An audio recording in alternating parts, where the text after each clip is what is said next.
சாமியோட பால்ய வாழ்க்கை. ஆ, சாமி அந்த பால்ய வாழ்க்கையிலேயே வந்து அவங்க அம்மா கிட்ட நிறைய கதைகள் கேட்கும்போது, திரும்ப திரும்ப கதைகள் கேட்குற மாரி ஒரு இத பத்தி சொல்லியிருக்காங்களேங்க. நீங்க நீங்க நதுரா போகும்போது இத பத்திலாம் கேட்டுருக்கீங்களா? சாமியுடைய பால்ய வாழ்க்கை ரொம்ப உன்னதமான வாழ்க்கை. ரொம்ப அற்புதமான வாழ்க்கை.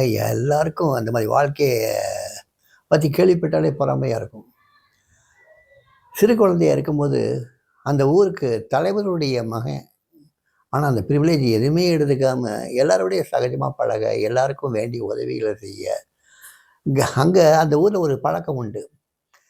கங்கை நதி கரையில தான் அந்த ஊர் இருக்கு. அந்த கங்கை நதி வந்து நீங்க குளிக்க பயன்படுத்தலாம். குடிக்கிறதுக்கும் நீங்க அந்த நீரை பயன்படுத்தலாம்.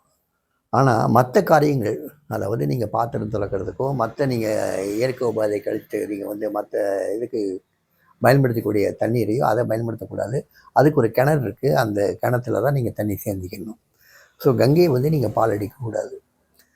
அந்த மாரி சில கட்டுப்பாடுகள்லாம் உண்டு. அந்த வில்லேஜுக்கு ஒரு ஊருக்கு காவல் தெய்வம் மாரி சில ஒரு டெய்டி மாரி அங்க உள்ள கங்கையில உள்ள கூழாங்கற்களை எடுத்து வச்சு ஒரு பீடம் மாரி கட்டி அதில வச்சிருப்பாங்க. அதை எல்லாருமே வந்து நமஸ்காரம் பண்ணிட்டு போவாங்க. இப்ப தான் நடுதரால காட்லாம் கட்டியிருக்காங்க. அந்த காலத்துல காட்லாம் கிடையாது. கரையிலேருந்து அப்படியே போன உடனே நதியில வந்து குளிச்சுட்டு நேரா வந்து வருவாங்க. அங்க பக்கத்துல ஒரு தோட்டம் மாரி இருக்கும். அங்க சில புஷ்பங்கள பறிச்சுட்டு வருவாங்க. அங்க வந்து அந்த வில்லேஜ் டெய்டிக்கு அந்த கூழாங்கற்களுக்கு அந்த மாலைய சமர்ப்பிச்சு ஒரு நமஸ்காரம் பண்ணிட்டு, அங்கேருந்து போய் அவங்கவங்க வேலைய பார்ப்பாங்க. சுவாமிக்கு இந்த பழக்கம் தான். அந்த ஊர்ல பார்த்தீங்கன்னா, மொத்தமே ஒரு 25 வீடு, 30 வீடுகள் தான் இருந்திருக்கும். அதுவும் அங்கங்க இருந்திருக்கும். அந்த ஊர் ஒரு வகையிலயும் டெவலப் ஆகாத ஊரு. சாமி இருந்த காலத்துல. அப்ப மின்சார வசதி கிடையாது, ரோடு வசதி கிடையாது, எந்த ஒரு வசதியும் கிடையாது. பள்ளிக்கூடமும் கிடையாது. பள்ளிக்கூடம் போறதுக்கு அங்கேருந்து ஒரு 2 கிலோமீட்டர் நடந்து போய் தான் நீங்க படிக்க வேண்டியிருக்கும். சாமியுடைய அந்த கிராமத்துல வந்து யாருமே படிக்காதவங்க அதிகம் அங்க. அதனால சாமியினுடைய அண்ணன் மன்றக்கன் குமார் வந்து சாமி படிக்கணும்னு ஒரு ஆர்வம் இருந்தது. தம்பியை எப்படியும் படிக்க வைக்கணும்னு. ஸோ அந்த ஸ்கூலில் போய் சேர்க்குறாரு. அங்கேருந்து ஒரு 2 கிலோமீட்டர். சாமி நடந்து தான் போகணும். அங்கே போய் படிச்சுட்டு வருவார். காலையில் போகும்போது அந்த சாமியினுடைய அந்த பங்க்சுவல் டைம் இருக்கே, ரொம்ப ரொம்ப ரொம்ப ரொம்ப நம்ம வாழ்க்கையில் கடைப்பிடிக்க வேண்டிய ஒன்று. காலையில் ஸ்கூல் 9 மணிக்கு ஆரம்பிக்குதுன்னா கரெக்டாக 8:45 அங்கே இருப்பார். அதுபோல் ஸ்கூல் விட்டால் நேராக வீட்டுக்கு வருவார். வீட்டுக்கு வந்த உடனே அம்மா கொடுக்குற ஆகாரத்தை கொஞ்சம் எடுத்துக்குவார். அப்புறம் வந்து படுக்கிறதெல்லாம் கோடை காலம்னா வெளியே தான் கட்டில் போட்டு படுத்திருப்பாங்க. அம்மாவை சுற்றி தான் எல்லா பிள்ளைங்களும் படுத்திருக்கும். அம்மா அந்த காலத்து கதைகள்லாம் சொல்லுவாங்க. கதைகள்னால் அந்த பெட் டைம் ஸ்டோரின்னு சொல்லுவாங்கள்ல, ராமனை பற்றி, கிருஷ்ணனை பற்றி, ஹனுமானை பற்றி நிறைய அந்த மாதிரி பெட் டைம் ஸ்டோரி நிறையா சொல்லுவாங்க. அதெல்லாம் கேட்டுக்கிட்டே இருப்பார். கேட்டு அப்படியே தூங்கிடுவாங்க பிள்ளைங்க. குளிர்காலத்தில் வீட்டுக்குள்ளே உட்காந்து அப்போ வந்து வெளியே என்ன செய்வாங்க, இந்த கதகதப்புக்காக வந்து விறகெல்லாம் வச்சு நெருப்பு மாதிரி தூணி மாதிரி ஒன்று போட்டு அந்த கதகதப்பில் பிள்ளைங்க தூங்கும். குளிரும் அதிகமாக இருக்கும். வெப்ப காலத்தில் வெப்பமும் அதிகமாக இருக்கும் அங்கே. அப்போ தான் அந்த கபாடியா பாபா வர்றாரு.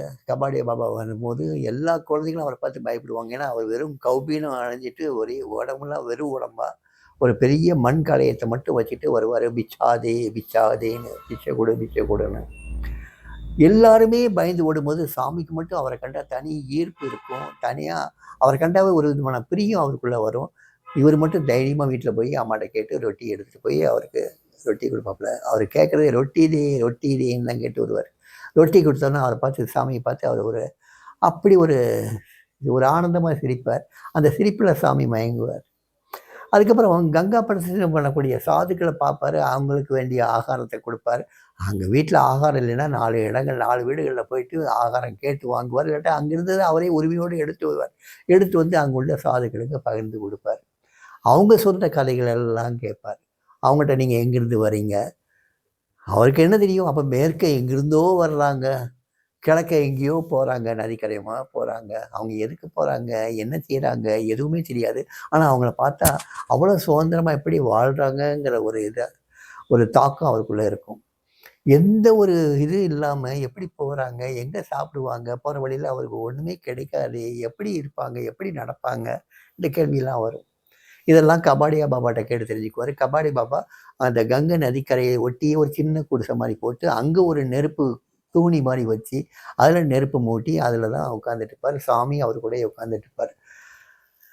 சாமிக்கு அந்த ஒரு ஹைஸ்கூல் பருவம் வந்ததுக்கப்புறம் பார்த்தீங்கன்னா, நிறைய கதைகள் தெரிஞ்சு வச்சிருப்பாங்க. இந்த கதைகள் சொன்னதெல்லாம் அவங்களுடைய தாய் தகப்பன், இந்த சாதுக்கள், கபாடியா பாபா. இந்த கதைகள் எல்லாம் அவர் வந்து ஒரு விதமா உருவாக்குச்சு அவர. அவருடைய பேஸ வந்து நல்லா உருவாக்குச்சு. நாளைக்கு குருநாதர் அந்த அந்த கலையத்த வந்து நிரப்புறதுக்கு உண்டான ஒரு கேவிட்டிய வந்து இந்த கதைகள் எல்லாம் குடுத்துச்சு.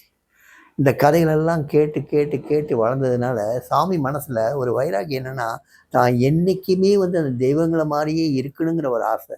ராமன பத்தி கதை சொன்னா, ராமன் மாரி தான் இருக்கணும். ஹனுமான பத்தி கதை சொன்னா, ஹனுமான் மாரி தான் இருக்கணும். இந்த மாரி கிருஷ்ணன பத்தி கதைய கேட்டா, கிருஷ்ணன் மாரி தான் அந்த மாரி இருக்கணும். இந்த மாரி தெய்வங்கள் மாரியே தான் வாழணும்னு ஒரு ஆசை அங்கருந்து விளைஞ்சது. அந்த ஆசை தான் பிற்காலத்துல வந்து அவருக்கு வந்து இந்த குருநாதர்களுடைய அருள வந்து பெற்று வைக்க உதவுச்சு. இதுக்கு அவங்க தாய் தந்தையர் உதவி பண்ணாங்க. அங்க இருந்த கபாடியா பாபா உதவி பண்ணார். அங்க அந்த வழியா போன சாதுக்கள் பூரா உதவி பண்ணாங்க. இந்த பாலிய பருவம் பூரா இப்படியே கழிஞ்சதுனால, அவருடைய வாழ்க்கையே வந்து எங்கேயோ ஒரு உன்னதமான இடத்துக்கு போச்சு. கற்பனை பண்ணி பாருங்க. ஒரு 25 வீடு தான் இருக்கக்கூடிய ஒரு கிராமம். அந்த கிராமத்துக்கு அந்த இதில வந்து கங்கை நதி ஓடுது. அந்த கங்கை நதியும் திடீர்னு தன்னுடைய போக்க மாத்தி இந்த ஊரையே அழிச்சிரும். சமயத்துக்கு வந்து அவங்களுடைய விவசாய நிலத்தெல்லாம் அழிச்சிரும். அவங்க எப்பயுமே ஒரு பாதுகாப்பற்ற ஒரு நிலைமையில தான் வாழ்ந்துகிட்டு இருக்காங்க. அங்க உள்ள சாதுக்கள், அங்க உள்ள ஞானி ஒருத்தரு, அவருடைய பரிச்சயத்த இவரு விரும்புறாரு. குழந்தை பருவத்திலேருந்தே விரும்புறாரு. அவங்களுக்கு ஆகாரம் அளிக்கிறாரு. அந்த ஊர்ல யாருக்காவது ஏதாவது உதவி தேவை இருந்ததுன்னா உடனே போய் செய்றாரு. எந்த சுயநல நோக்கும் அவருக்கு கிடையாது. நல்லா படிக்கிறாரு. அந்த கிராமத்துல படிக்கக்கூடியவங்க வந்து ரொம்ப ரொம்ப குறைச்சல். அவர் ரொம்ப நல்லா படிக்கிறாரு. படிச்சு பிஏ வரைக்கும் படிக்கிறாரு. பிஏ படிச்சு முடிச்சு பெரிய ஆசிரியர் வேலையில இருக்காரு. கடைசியில பார்த்தீங்கன்னா, ஒரு பெரிய ஹைஸ்கூல்ல கவர்மெண்ட் ஹைஸ்கூல்ல ஹெட் மாஸ்டராவும் பதவி உயர்வு பெற்றார். ஸோ இந்த அளவுக்கு உயர்ந்தாலுமே, அவருடைய மனசு வந்து ஆன்மீகத்திலேயே லயிச்சிருந்ததுக்கு காரணம் அவருடைய பால்ய வாழ்க்கை. அந்த பால்ய வாழ்க்கையில வந்த ஞா கபாடியா பாபா, சாதுக்கள், தாய் தந்தையர்கள். அந்த பால்ய வாழ்க்கை தான் அவருடைய முழுமையான வாழ்க்கைக்கு வித்திட்டது. ஸோ பால்ய வாழ்க்கை ரொம்ப ரொம்ப முக்கியம். ரொம்ப முக்கியம்.